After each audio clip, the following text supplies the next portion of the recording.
දෙනා නියෝජනය කරමින් මාධ්‍ය සංසදයේ සභාපති ආර් දයාබරන් මැතිතුමාට ඒ වගේම මඩකලපුව ජනමාධ්‍යවේදීන් විශාල පිරිසක් ඊයේ රාත්‍රියේ සිට මේ අවස්ථාව ලබා දීම ගැන බෙහෙර ඔබතුමාට ස්තුති අන්දමින් ඉතාමත් භක්තිය ආදරයෙන් ඔබතුමා මේ අවස්ථාවට පිළිගන්නවා.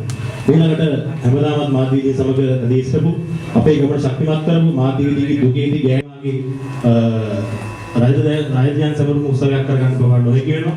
එතුමන් මේ අවස්ථාවට සමග දෙනවා බෙහෙරින්ම වරදරාජා මැතිතුමාට ඒ වගේම කුරුණෑගල ජනමාධ්‍යවේදීන්ගේ සංගමේ විශාල වැඩ කොට මම ඉතාම ගෞරවයෙන් ආරාධනා කරනවා අපේ මිය ගිය කියන්නට බැරි ජනෝත් ඉතිරාල් මැතිතුමනි අපේ ජනමාධ්‍ය ඇමතුමා සහ ජේ.සී.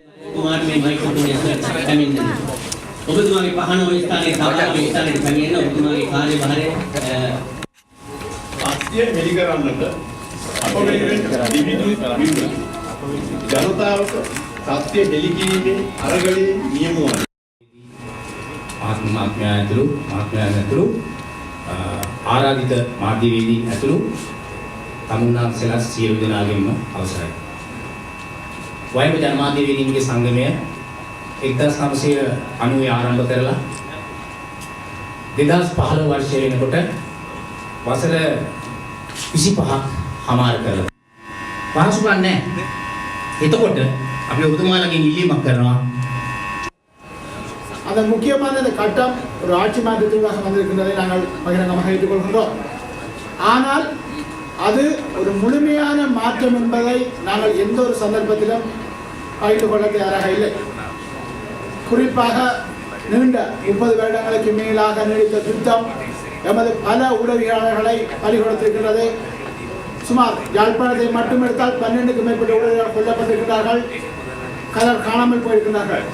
அதேபோன்று ஊடக பணியாளர்கள் பலரும் கொல்லப்பட்டிருக்கிறார்கள், காணாமல் போயிருக்கிறார்கள். நெருக்கு வாரங்கள் மத்தியில் பல நூற்றுக்கும் மேற்பட்ட பத்திரிகைகள் தொழிலை விட்டு வெளியேறியிருக்கிறார்கள் அல்லது நாட்டை விட்டு வெளியேறியிருக்கிறார்கள். ஆனாலும் இத்தகைய நெருக்கு வாரங்களையும் தாண்டி நாங்கள் ஊடகவியலாளராகிய நாங்கள் இங்கு பணியாற்றி கொண்டிருக்கின்றோம். எமது மண்ணில் இந்த பணிகளை ஆற்றிக் கொண்டிருக்கின்றோம். ஆனாலும் தெற்கிற்கு இருப்பது போன்று வடக்கில் அல்லது கிழக்கில் இருக்கின்ற பிரச்சனைகள் வித்தியாசமாக இருக்கின்றன. தெற்கில் ஒரு ஆட்சி மாற்றத்தின் ஊடாக ஓரளவுக்கு சுதந்திரமான ஊடக போக்கு ஏற்பட்டிருக்கிறது. வடக்கிலும் இந்த ஆட்சி மாற்றம் சிறு சிறு தாக்கங்களை ஏற்படுத்தி இருக்கின்ற போதிலும் சொல்லிக் கொள்ளத்தக்கதான முன்னேற்றம் ஒன்றினை நாங்கள் எதிர்பார்த்திருக்கின்றோம். நாங்கள் இன்றும் பின்தொடரப்படுகின்றோம், இன்றும் நாங்கள் விசாரணைகளுக்கு உள்ளாக்கப்படுகின்றோம், இன்றும் நாங்கள் அச்சுறுத்தல்களுக்கு உள்ளாகி இருக்கின்றோம். ஆனாலும் அதையும் தாண்டி நமது ஊடகவியலாளர்கள் பணியாற்றிக் கொண்டிருக்கிறார்கள். மிக நெருக்கடியான காலகட்டத்தில் ஏனைய தெற்கு அரசியல் தரப்புகளுக்கு சந்தர்ப்பங்கள் மறுக்கப்பட்ட நிலையில் நாங்கள் தற்போதைய பிரதமர் ரணில் விக்ரமசிங்க, ஜெனரல் சரத் பொன்சேகா உள்ளிட்ட பலர் எமக்கான அச்சுறுத்தல்களையும் தாண்டி இராணுவ கட்டமைப்புகளூடாக பல்வேறு அரசியல் அழுத்தங்களையும் தாண்டி அவர்களுக்கு நாங்கள் வடக்கினில் பேசுவதற்கான தளத்தை அமைத்துக் கொடுத்து முக்கிய பங்காற்றியிருந்தோம்.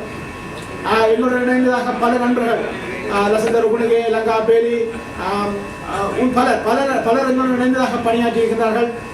நாங்கள் இந்த சந்தர்ப்பத்தில் மீண்டும் வலியுறுத்தி கேட்டுக்கொண்டிருப்பது ஒன்றுதான், தெற்கில் எவ்வாறு உதவியாளர்களுக்கு சுதந்திரமான ஒரு பணியாற்றுவதற்கான சூழல் உருவாக்கப்படுகின்றதோ அதே போன்று வடக்கிலும் உதவியாளர்கள், வடகிழக்கிலும் உதவியாளர்கள் இன மத மொழிகளுக்கு அப்பால் தமது சுதந்திரமான ஊடக பணிகளை ஆற்றுவதற்கு அனுமதிக்கப்பட வேண்டும். அதற்கான சூழல் ஒன்று ஊடக அமைச்சரால் உருவாக்கப்பட வேண்டும். அதற்கான பகிரங்க அழைப்பினை எந்த நட்புறவு மேடையில் வைத்து நாங்கள் விடுகின்றோம். நாங்கள் இணைந்து பல போராட்டங்களை முன்னெடுத்திருந்தோம். குறிப்பாக தெற்கில் முன்னெடுக்கப்பட்ட பல போராட்டங்களுக்கு வடக்கு பத்திரிகையாளர்கள் நாங்கள் முழுமையாக இணைந்து பங்கெடுத்திருக்கின்றோம். அந்த நிலையில் எங்களுக்கான வடக்கு கிழக்கிலும் நீங்கள் பெறுகின்ற அதாவது தெற்கில் உள்ள உதவியாளர்களுக்கு கணக்கு அனுபவித்திருக்கின்றீர்கள். இந்த பட்ட அனுபவங்களின் பிரகாரம் வடகிழக்கில் உள்ள உதவியாளர்களும் சுதந்திரமாக ஊடக பணியை ஆற்றுவதற்கான முழுமையான எங்களுக்கான உரிமைகளை பெற்று வழங்குவதற்கு தெற்கு உதவிகளாகிய நீங்கள் முன்வர வேண்டும் என்று வேண்டுகோள் விடுக்கின்றேன். இந்த சந்தர்ப்பத்தில் 2002ஆம் ஆண்டு இறுதியாக யாழ்ப்பாணத்துக்கு ஒரு ஊடக அமைச்சர் வந்திருந்தார், இந்தியாஸ் பாக்கிர் மார்கார். அதன் பின்னர் எந்த ஒரு ஊடக அமைச்சரும் யாழ்ப்பாணத்துக்கு வந்ததாக இல்லை. அவர்களுக்கு அதாவது ஃபெயிலியர் அம்புக்களை சொன்னது போன்று நாங்கள் அனைவரும் எல்டிடி பத்திரிகையாளர்கள் குடிகள் பத்திரிகையாளர்கள் சொல்லியிருந்தார். கஞ்சா கடத்தியதற்கான விளக்கத்திற்கு அவர் அத்தகைய கருத்தை தான் முன்வைத்திருந்தார். இவர்கள் சந்தேகம் இருக்கின்றது, நாங்கள் பார்த்துக் கொண்டிருக்கின்றோம். நாங்களும் இதே பேனைகளை தான் கையில் வைத்திருக்கின்றோம். எங்களிடம் வேறு எதுவுமே இருக்கவில்லை. இதே கேமராக்கள், இதே கணனிகள், இதே பேப்பர்கள், இதே பேனாங்கள். நாங்கள் உங்களுக்கு எவ்வாறான சுதந்திரம் கிடைத்திருக்கின்றதோ அவ்வாறான சுதந்திரம் கிடைக்க வேண்டும். அதற்கு ஏதுவாக கௌரவ ஊடக அமைச்சர் அவர்களை யாழ்ப்பாணத்திற்கு வருகை தந்து வடக்கில் உள்ள மன்னார், மௌனியா, யாழ்ப்பாணம் முல்லைத்தீவுகள் நிகழ்ச்சி அனைத்து உளவியல் அமைப்புகளையும் ஒருங்கிணைத்து ஒரு சந்தர்ப்பத்தில் பேசுவதற்கான ஒரு சூழலை ஏற்படுத்தி தர வேண்டும் என்றும் அதுக்கான பகிரங்கமான அந்த அழைப்பிதழை இந்த நிகழ்வில் கையளிக்கின்றேன். குறிப்பாக ரமேஷ் அவர்களுடைய மொழிபெயர்ப்பின் பின்னர் உத்தியோகபூர்வமாக இந்த அறிக்கையை கையளிக்கின்றேன். ஆசிரியர் பீடத்தின் படிப்பாளர் சமன் வக ஆராய்ச்சி அவர்களே, இலத்திரனியல் வலையமைப்பின் சேர்மன் பெடிகமிட்டி அவர்களே, உழைக்கும் ஊடகவியலாளர் சங்கத்தின் தலைவர் தர்மஸ்ரீ லங்காபேரி அவர்களே, அனைவருக்கும் மட்டக்களப்பு ஊடகவியலாளர் சார்பில் எங்களது நன்றியினை தெரிவித்துக் கொள்கின்றோம். இது எங்களது முதலாவது அனுபவமாகும். கடந்த காலத்தில் எங்களால் இவ்வாறான ஒரு நிகழ்வுகளில் கலந்து கொள்ள முடியாத ஒரு துப்பாக்கிய நிலை ஏற்பட்டது. அன்றைய அரசியல் காலத்தின் காலமாகவே இவ்வாறான நிலைமை எங்களுக்கு ஏற்பட்டிருந்தது. இன்று எங்களால் சுதந்திரமாக எல்லா நாட்டிற்கும் தெற்கிற்கும் வந்து கலந்து கொள்ளக்கூடிய வாய்ப்பினை இன்று ஏற்பட்டிருக்கின்றது. இந்த மாற்றத்தினையும் நாட்டின் ஒரு நல்லாட்சியையும் ஏற்படுத்திய எங்களது வடமேல் மாகாண ஊடகவியலாளர் ஒன்றியத்துக்கு எங்களது மட்டக்களப்பு ஒன்றியத்தின் சார்பில் நன்றியினை தெரிவித்துக் கொள்கின்றோம். இதேவேளை எங்களது வடமேல் மாகாண ஊடகவியல் ஒன்றியமானது தங்களது உயிரையும் பொருட்படுத்தாது எங்களது பிரதேசத்துக்கு வடக்கு, கிழக்கு என்று பல்வேறு இடங்களுக்கும் சென்று பல்வேறு கருத்தரங்குகளையும் பயிற்சி பட்டறைகளையும் பல சிரமத்தின் மத்தியில் நடத்திய எங்களுக்கு பல்வேறு உத்துணர்ச்சிகளை தந்திருந்தார்கள். ஆகவே அவர்களுக்கு நாங்கள் நன்றியை தெரிவித்துக் கொள்கின்றோம். இதே போன்று கடந்த எங்களது மாவட்டத்தில் பல்வேறு பிரச்சனைகள் உள்ளன. அந்த பிரச்சனைகள் பற்றி எங்களது வடக்கு மாகாணத்துக்கு பொறுப்பான தேவரன் ஐயா அவர்கள் பல விடயங்களை குறிப்பிட்டிருந்தார். இதேவேளை எங்களுக்கு இந்த சந்தர்ப்பத்தை இவ்வேளையில் ஏற்படுத்தி தந்த இந்த வடமேல் மாகாண சபையின் உடவியலாளர் ஒன்றியத்தின் அஜந்த மற்றும் ரோகன மற்றும் பெடிகமகி யூனிஸ் அவர்களுக்கு நாங்கள் இந்த சந்தர்ப்பத்தில் நன்றியை தெரிவித்துக் கொண்டிருக்கிறோம். அதே போன்று எங்களது பிரதேசத்துக்கும் எங்களது ஊடகத்துறை அமைச்சர் விஜயம் மேற்கொள்ள வேண்டும். வந்து எங்களுக்கும் සූදානම් බව අපට ප්‍රකාශ කරලා තිබෙනවා. සහ ශ්‍රීකුණාමලේ නියෝජනය කරන මාධ්‍යවේදීන් වෙනුවෙන් එතුමාලා මේ උත්සවය වීම ගැන මම පෞද්ගලිකව සතුටුයි. මට තාම බැරි වුණා ගාල්ල දිස්ත්‍රික්කයේ ජනමාධ්‍යවේදීන් මුණ ගැහෙන්නට වගේ. එහෙම වෙලාවක තමුන්නාන්සලා හම්බෙන්න ලැබිච්ච එක ගැන තමයි මම වඩාත් සතුටු වෙන්නේ.